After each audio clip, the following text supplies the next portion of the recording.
kayo na rich kid. Kami na tong sardinas lang ang ulam. Dumidiskarte, sumasahod.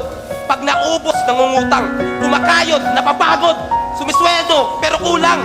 Di naman kasi kami kagaya nyo, mga irresponsableng umaasa sa sustento ng magulang. Hindi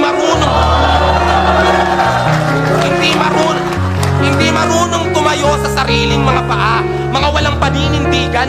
Samantalang ang iba'y nagmimistulang alipin ng paninilbihan.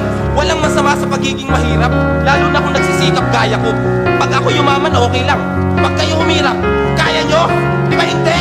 Kaya kung usapang pera, sige, panalo ka na apno. Yung 2 ulo mo, 500. 2 ulo ko, 10. Pero kung usapang karanasan lang, baka hindi ka makasabay. Pinanganak akong mahirap, pero di ako mahirap mamamatay. Lahat ng bagay na meron ako ngayon, naabot ko yon sa sarili kong mga kamay. Hindi katulad nyo, nakalahat. Paalamunin, palibasa, panay karangyaan lamang ang tinamo. Sinabi ko na yung kahinaan ko at wala nang rason para itanggi pa to. Hindi ako natatakot kahit ano pang panlalait ang iba to. Dahil totoong tao ako at hindi ko kinahihiyang mahirap lang din ako. Round 2, hindi lang bars, pati puso ginamit ko.